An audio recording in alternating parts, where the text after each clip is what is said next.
കേരള സർവകലാശാല രജിസ്ട്രാർക്ക് പുനർനിയമനം ഇന്ന് ചേർന്ന സിൻഡിക്കേറ്റ് യോഗത്തിന്റേതാണ് തീരുമാനം. Registrar KS. അനിൽകുമാറിനെ പുനർനിയമിക്കുന്നത് കാലാവധി ഇന്ന് തീരാനിരിക്കുകയാണ്.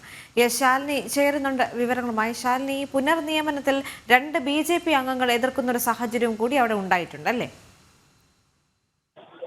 ദേവിക, തീർച്ചയായും ഇന്ന് ചേർന്ന സിൻഡിക്കേറ്റ് യോഗം ഹൈക്കോടതിയുടെ അടക്കം നിർദ്ദേശത്തിന്റെ അടിസ്ഥാനത്തിലാണ് സർവകലാശാലയുടെ സിൻഡിക്കേറ്റ് യോഗം ഇന്ന് ചേർന്നിട്ടുള്ളത്. രജിസ്ട്രാർക്ക് പുനർനിയമനം നൽകുന്ന വിഷയവുമായി ബന്ധപ്പെട്ട് വലിയ രീതിയിലുള്ള തർക്കങ്ങൾ സർവകലാശാലയിൽ നടക്കുകയായിരുന്നു. ഇതിനിടയിലാണ് ആ തർക്കങ്ങളിൽ ഇപ്പോൾ ഇന്ന് യോഗം ചേർന്നിട്ടുള്ളത്. യോഗത്തിൽ 2 BJP അംഗങ്ങൾ, സിൻഡിക്കേറ്റ് അംഗങ്ങൾ ഈ തീരുമാനത്തെ എതിർക്കുന്ന ഒരു സാഹചര്യം ഉണ്ടായിരുന്നു. പക്ഷേ 22 പേരും 20 പേരും സിൻഡിക്കേറ്റിന്റെ തീരുമാനത്തെ അനുകൂലിക്കുന്ന സാഹചര്യമുണ്ടായി. ഇതിന്റെ അടിസ്ഥാനത്തിൽ കൂടിയാണ് രജിസ്ട്രാർ കെ.എസ്. അനിൽകുമാറിനെ പുനർനിയമനം നൽകിക്കൊണ്ടുള്ള ഔദ്യോഗിക ഉത്തരവും തീരുമാനവും എടുത്തിട്ടുള്ളത് എന്നുള്ളതാണ് ഏറ്റവും ശ്രദ്ധേയമായിട്ടുള്ള കാര്യം. സർവകലാശാലയിൽ പല രീതിയിലുള്ള രാഷ്ട്രീയ ഇടപെടലുകളിൽ രജിസ്ട്രാർ വലിയ രീതിയിലുള്ള ഇടപെടലുകൾ നടത്തുന്നു. അതുകൊണ്ട് തന്നെ അദ്ദേഹത്തിന്റെ നിയമന കാലാവധി അവസാനിക്കുമ്പോൾ പുനർനിയമനം നൽകരുത് അടക്കമുള്ള നടപടികളും തീരുമാനങ്ങളും VC ഡോക്ടർ മോഹൻ കുന്നുമേൽ സ്വീകരിക്കുകയും ചെയ്തിട്ടുണ്ടായിരുന്നു. പല ഘട്ടങ്ങളിലും രജിസ്ട്രാറും VCയും തമ്മിൽ നേർക്കുനേർ വാക്പോരിലേക്ക് അടക്കം വരുന്ന സാഹചര്യങ്ങൾ, തർക്കങ്ങളിലേക്ക് വരുന്ന സാഹചര്യങ്ങൾ,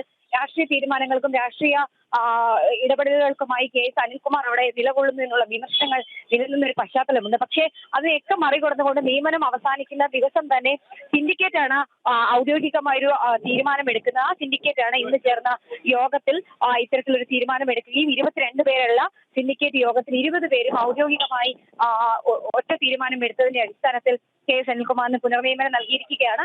2 BJP അംഗങ്ങളാണ് ഔദ്യോഗികമായി ഇതിൽ നിന്നും എതിർപ്പ് രേഖപ്പെടുത്തിയിട്ടുള്ളത്. എന്നാൽ സിൻഡിക്കേറ്റ് യോഗം ഇപ്പോൾ പൂർത്തിയായിട്ടുണ്ട്. ഔദ്യോഗികമായി ഇപ്പോൾ തീരുമാനം ആവുകയാണ്. സംബന്ധിച്ച് ഉത്തരവും നടപടികളും ഒക്കെ വരുന്ന മണിക്കൂറുകളിൽ ഉണ്ടാകും എന്നുള്ളതാണ് നമ്മൾ പ്രതീക്ഷിക്കുന്നത്. തിരുവനന്തപുരത്ത് നിന്ന് ചേർന്നത് ശാലിനി.